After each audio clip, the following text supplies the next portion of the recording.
바로 이어가지고 현재 이제 MITech 상황을 좀 업데이트 해보려고 합니다.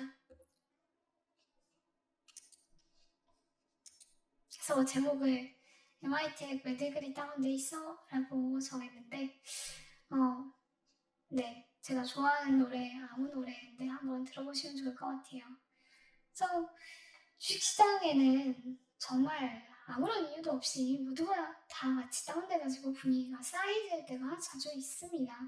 그리고 뭐 시장 상황도 이렇기 때문에 개별 주식 같은 경우에는 더 말이 안 되는 억가에 당할 때가 굉장히 많아요. 그래서 GIP 같은 경우에는 애널리스트들이 공연 수익을 말도 안 되게 우려치고 있습니다. 그리고 인카경영 서비스는 성장성에 대한 의심을 거두지 않고 멀티플을 3.3으로 계속해서 우려치고 있어요. 근데 오늘 이야기할 MITech은 수출 데이터입니다.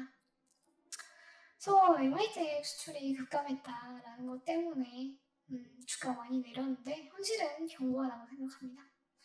그래서 2025년 1월 11일에 1월 1일부터 10일까지 동안 잠정 수출 데이터가 영어로 나왔어요.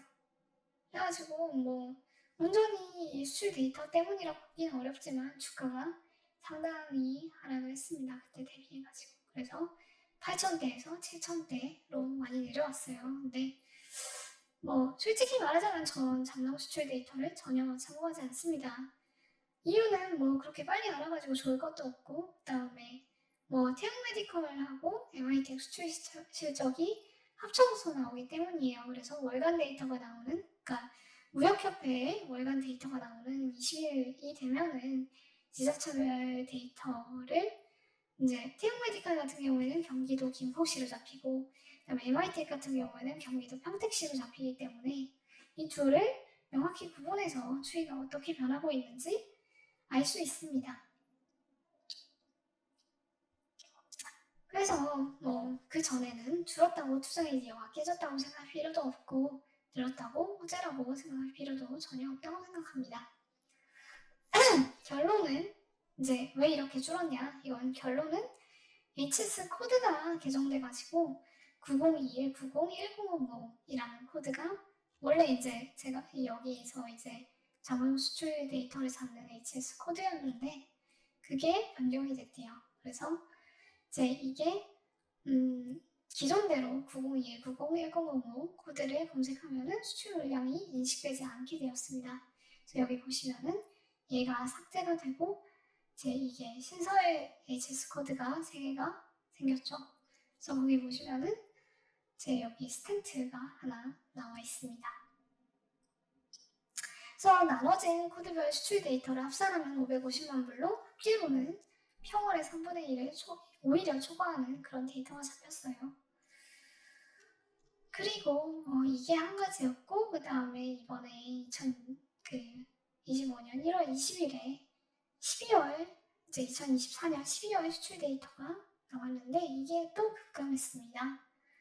그래서 제가 이제 지자체별 수출 데이터가 나오는 건 매월 20일이라고 언급드렸고 상당히 데이터가 후행하긴 했습니다. 근데 후행하긴 합니다. 근데 정확히 기업별 데이터를 나눠서 보여주기 때문에 전체 수출하고 상황관계가 높게 나타나는 신뢰도가 높은 데이터라고 생각해서 항상 저는 이 데이터를 참고하고 있는데 보시면은 이게 이제 MITech 평택시에서 그 9021, 901000으로 이제 2025년부터는 HS 코드가 바뀌었겠지만 2024년까지는 9021, 901000으로 잡히기 때문에 그걸 기준으로 해가지고 뽑아봤습니다. 근데 보시면은 아시겠지만 여기 이제 그 작년 12월 대비해가지고 96만 불 35.6% 정도가 수출이 감소했어요. 그래서 뭐 국가별로 보시면은 독일에서 52.8만 불, 그다음에 미국에서 18.1만 불이 감소해가지고 이게 굉장히 차지하는 비중이 높습니다. 그래서 독일 수출은 아마도 유통사가 후지 메디컬스로 변경이 됐는데 10월부터 이때부터 수출이 급감한 걸로 보여지고 아마도 이제 그 변경된 그런 유통사가 좀 적응을 하는데 필요한 시간이 필요한 게 아닌가 생각이 돼요. 여기 보시면은 계속해가지고 상당히 높게 나오다가 10월부터 유통사 변경이 이루어지면서 크게 감소한 증감률을 보여주고 있습니다. 그리고 이거를 이제 2023년하고 비교해보면은 4분기에 상당히 이 그 수출 물량이 집중되었었는데 이게 많이 감소한 걸로 보여져요. 그 다음에 이 미국 같은 경우에는 수출 감소가 12월에만 국한된 걸로 보여집니다. 그리고 태국 메디칼 같은 경우에는 보시면은 일본이 55.8%, 그러니까 양사 모두 여기 보시면은 MI텍도 일본이 가장 그 수출이 많이 되는 국가고, 그 다음에 태국 메디칼도 마찬가지인데 이제 일본에서 태국 메디칼이 수출 데이터가 급감한 거를 확인할 수 있습니다. 그리고 거기에 비해서 미국은 수출이 급증했어요. 140.1% 급증해가지고 뭐 이런 것들을 보면은 어떤 일정한 양상 간에 뭐 수출이 상충되는 그런 효과가 있지 않았나 그런 생각이 들었어요. 근데 정확한 건 아무도 알 수 없습니다. 근데 4분기가 계절적인 성수기임에도 불구하고 수출 데이터가 부진하게 나온 거는 사실이고 근데 이런 사실이 MI텍의 경제적 해자를 약화시키는가에 대해서는 전 아니라고 생각합니다. 현실은 견고합니다. 그래서 투자 아이디어를 재점검해봤습니다. 성장 내러티브는 전혀 변하지 않았어요. 그래서 MI텍 수출 데이터가 좀 덜 나왔다고 하더라도 국가별로 암 유병률이 감소하거나 인구 구조가 절대 뒤바뀌지 않습니다. 그리고 태국 메디칼의 데이터 무결성을 이유로 올림푸스 인수가 철회되었다는 사실도 바뀌지 않아요. 그리고 의사들이 검증된 기기를 선호하고 그다음에 MI텍이 다수 학회에서 참석해가지고 사안 신뢰도 하고 그다음에 그동안의 수출 레퍼런스가 일순간 사라지는 것도 아닙니다. 그리고 오히려 IR에 따르면 판가를 인상했고 25년 1분기부터 인상된 판가로 매출이 인식돼요. 좀 추정해보자면은 판가 인상에 대응하기 위해서 10월 유통사 변경 이전에 재고를 좀 축적했을 가능성은 있다고 생각합니다. 하지만 언젠가 인상된 판가로 최소한 예전과 동일한 수량이 나갈 거는 당연한 그런 그 논리적인 추론이라고 생각합니다. 그리고 MI텍의 비혈관 스텐트 적용이 필요한 환자 수는 시간이 지나감에 따라 늘어날 수밖에 없어요. 왜냐면은 고령화가 진전되고 그 다음에 암 유병률이 증가하고 그 다음에 더 많은 사람들이 암 수술을 받고 살아나는 거는 어찌 보면 시간이 감에 따라 당연한 그런 추이이잖아요. 그래서 시간은 MI텍 지분을 보유하고 있는 투자자의 편이라고 할 수밖에 없습니다. 그래서 이걸 보고 IR 담당자에게 먼저 문의해준 블로거가 있어가지고 그 내용을 한번 확인해봤어요.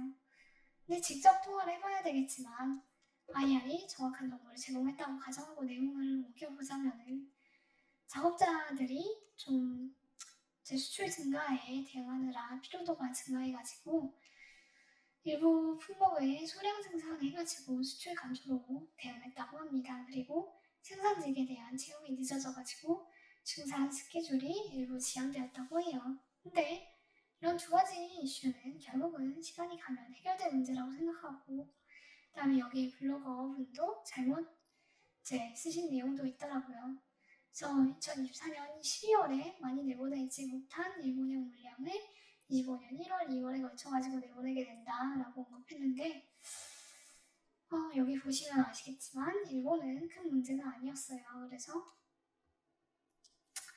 아마도 국가별 수출 데이터는 유료에만 볼 수 있기 때문에 확인을 못하고 작성하신 게 아닌가 그런 생각이 들었고 추후에 제가 IR한테 문의해가지고 독일하고 미국이 왜 감소했는지 이걸 좀 알아봐서 투자 아이디어 업데이트에 추가하도록 하겠습니다. 그래서 결론은 왜들 그리 다운돼 있어? 라고 할 수 있습니다. 매월 1월 1일, 11일, 21일마다 잠정 수출 데이터를 일일이 체크하면서 잘 나오면 사고, 안 나오면 팔고, 그런 식으로 접근하는 단기 투자자가 굉장히 많다고 생각합니다. 하지만 여러 번 강조드린 적 있지만 그런 방식으로 큰 부를 쌓는 것은 불가능해요. 시장은 공개된 정보를 반영함에 있어서 극도로 효율적입니다. 1월 21일에 효과적인 매매를 해가지고 극적으로 데이터가 나오자마자 이건 좋지 않다라고 판단하고 높은 가격에 팔았다고 손치더라도 2월 1일에도 그런 속도로 정보가 공개되자마자 반응할 수 있을지는 장담할 수 없어요. 그때 급한 일이 있어가지고 대응을 못할 수도 있고 그 다음에 판단이 늦어질 수도 있는 거겠죠. 그리고 계속해서 그렇게 특정 데이터를 기다리고 나온 순간 데이터를 평가해서 대응하는 것 자체가 집중력과 인지 능력의 낭비라고 생각해요. 그리고 여기에 대해서 시장이 반드시 나쁘게 생각한다라는 보장도 없습니다. 그리고 투자 규모가 커지면 커질수록 그렇게 매매를 함에 따라 발생하는 슬리피지, 그러니까 예를 들어서 제가 10,000주, 20,000주를 가지고 있다라고 하면은 그걸 팔면은 이제 호가가 내려가게 되잖아요. 그리고 그 물량을 다시 사면은 그만큼 호가가 올라가게 됩니다.